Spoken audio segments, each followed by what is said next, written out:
Hi hello నమస్తే this is Suvarna welcome to Suman TV. ఈరోజు నాతో పాటు ఒక స్పెషల్ గెస్ట్ ఉన్నారనమాట. సర్టిఫైడ్ లైఫ్ కోచ్ అలాగే హిప్నోథెరపిస్ట్ సౌమ్య రాజేష్ గారు ఉన్నారు.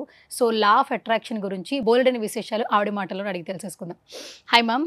హాయ్ అండి. సౌమ్య రాజేష్ గారు, సో మేనిఫెస్టేషన్ అంటే ఏంటో చెప్పారు. ఇంకో ఏం చెప్పారంటే మీరు మేనిఫెస్టేషన్ అంటే కోరిక అన్నారు. సో ఎలాంటి కోరికలు అసలు? ప్రతి ఒక్కరికి మన కోరికలు ఉంటాయండి. ఆ కోరికల్లో క్లారిటీ లేదని నేను చెప్తాను. ఇంతకుముందు నాకు ఈ సబ్జెక్ట్ పరిచయం కానప్పుడు కూడా నాకు కూడా కోరికలు ఉండేటివి, కానీ దానికంటే ఒక క్లారిటీ ఉండేది కాదు. ఎగ్జాంపుల్ మీకు కానీ ఇంకా చూసే మన ఆడియన్స్కి అవ్వచ్చు, ఇక్కడ ఉన్న వాళ్ళకు కూడా అవ్వచ్చు. ప్రతి ఒక్కరికి ఇల్లు, సొంత ఇల్లు కోరిక ఉంటుంది, కరెక్టా? సొంత ఇల్లు కట్టుకోవాలి అనే ఉంటుంది. సో నాకు కానీ ఆ కోరిక మీరేమంటారు, దాన్ని కోరిక అంటారు. మేనిఫెస్టేషన్ సబ్జెక్ట్లో, లా ఆఫ్ అట్రాక్షన్ సబ్జెక్ట్లో దాన్ని నేను కోరిక అన్నను. అది జస్ట్ మీ ఎండ్ రిజల్ట్ అంతే. కానీ కోరిక అనేది డీటెయిల్డ్గా, అంటే మీకు క్లారిటీ అనేది చాలా ఎక్కువగా ఉండాలి. మేనిఫెస్టేషన్ అంటే క్లారిటీ, అప్పుడే లా ఆఫ్ అట్రాక్షన్ అనేది పనిచేస్తుంది. ఇల్లు అంటే ఆయనకు 1 BHK ఇల్లు రావచ్చు, 2 BHK ఇల్లు కూడా రావచ్చు. సో ఇక్కడ స్పష్టంగా మన కోరిక ఏంటి అనేది మెన్షన్ చేయాలి. ఎగ్జాంపుల్, నేను 5 BHK ఇండిపెండెంట్ హౌస్ ప్రైమ్ ఏరియాలో హైదరాబాద్ లొకేషన్లో నా బడ్జెట్ 1 crore నేను తీసుకోవాలనుకుంటున్నా. ఇది నా కోరిక. కోరిక అనేది ఇంత స్పష్టంగా ఉండాలి. కానీ మన వాళ్ళందరూ కూడా జనరలీ ఎవరైనా కూడా నాకు ఒక ఇల్లు కావాలి, ఇల్లు అనేది కోరిక.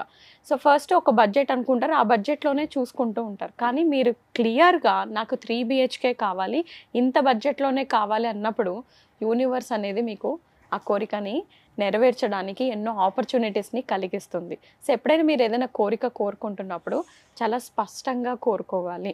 అంటే ఇది ఒక ఎగ్జాంపుల్ ఇల్లుదైతే. జాబ్ కోరుకునే వాళ్ళైతే నాకు హైదరాబాద్లో ప్రతి నెల 2 లక్షలు సంపాదించే జీతం గల ప్రోడక్ట్ బేస్డ్ కంపెనీ ఐటీలో కావాలి, ఇలా స్పష్టంగా కోరుకోవాలి. అదే గవర్నమెంట్ ఉద్యోగం అనుకోండి, వాళ్ళకి స్పెసిఫిక్గా అంటే IAS కావాలా, IPS కావాలా, ఏ క్యాడర్ కావాలో ఆ డెసిగ్నేషన్, జీతం కూడా మెన్షన్ చేయొచ్చు. ఎందుకంటే మనం ఏదైతే అడుగుతామో అదే యూనివర్స్ ఇస్తుంది. దాన్నే మేనిఫెస్టేషన్ అంటారు. అంటే మేనిఫెస్టేషన్లో మీకు స్పష్టత అనేది ఎక్కువగా ఉండాలి. సో కొంతమంది అడగచ్చు, మేడం గవర్నమెంట్ ఉద్యోగాల్లో మీరు జీతం మెన్షన్ చేయమంటున్నారు, మరి కానీ గవర్నమెంట్ ఆల్రెడీ ఫిక్స్ చేసేసి ఉంటుంది అని.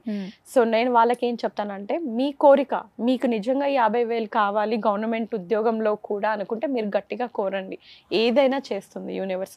గవర్నమెంట్ మారచ్చు, మీకు మోర్ బెనిఫిట్స్ రావచ్చు, మీకు ఆ జీతం అయితే ఇస్తుంది. కానీ నాకు రాదేమో, గవర్నమెంట్ ఇవ్వదేమో, ఇది పాసిబుల్ కాదు అని మనం నెగటివ్ థింకింగ్ చేసామంటే మన మేనిఫెస్టేషన్లో మనకే డౌట్ ఉన్నట్టు.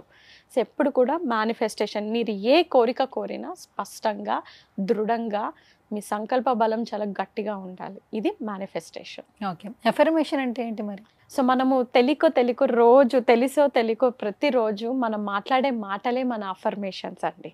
ఎగ్జాంపుల్, ఏదైనా ఇంటర్వ్యూకి వెళ్తూ ఉన్నారు, భయపడుతూ ఉంటాం, నాకు అవుతుందో రాదో, ఈ ఇంటర్వ్యూ వస్తుందో కాదో, నాకు ఇంతమందిలో నేను సెలెక్ట్ అవుతానో కాదో, నాకు ఈ జాబ్ చాలా ఇంపార్టెంట్ కానీ నాకు భయం వేస్తుంది, నాకు వస్తుందో రాదో.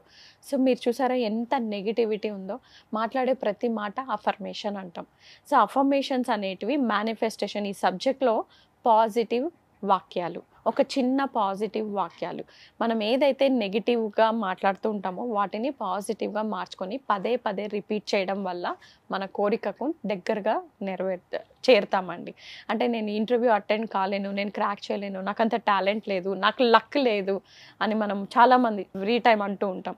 మోస్ట్ పాపులర్గా చెప్పే నెగిటివ్ బిలీఫ్ ఏంటి అంటే, నాకు అదృష్టం లేదు, డబ్బులు నా దగ్గర నిలబడవు, నేను ఎంత సంపాదించినా నేను సేవ్ చెయ్యలేను, ఇలాంటి పదాలు ఎక్కువగా వస్తుంటాయి. సో మీ నోటి నుంచి వచ్చే ప్రతి పదము మేనిఫెస్టేషనే అవుతుంది, మీ నోటి నుంచి వచ్చే ప్రతి వర్డ్ అఫర్మేషనే అవుతుంది. అదేదో పాజిటివ్ మాట్లాడుకుందాము. సో పాజిటివ్ స్టేట్మెంట్స్ మనం జపించడం వల్ల మన రిజల్ట్ అదే వస్తుంది. నెగిటివ్ మాట్లాడడం వల్ల మనము నెగిటివ్ని అట్రాక్ట్ చేస్తాం.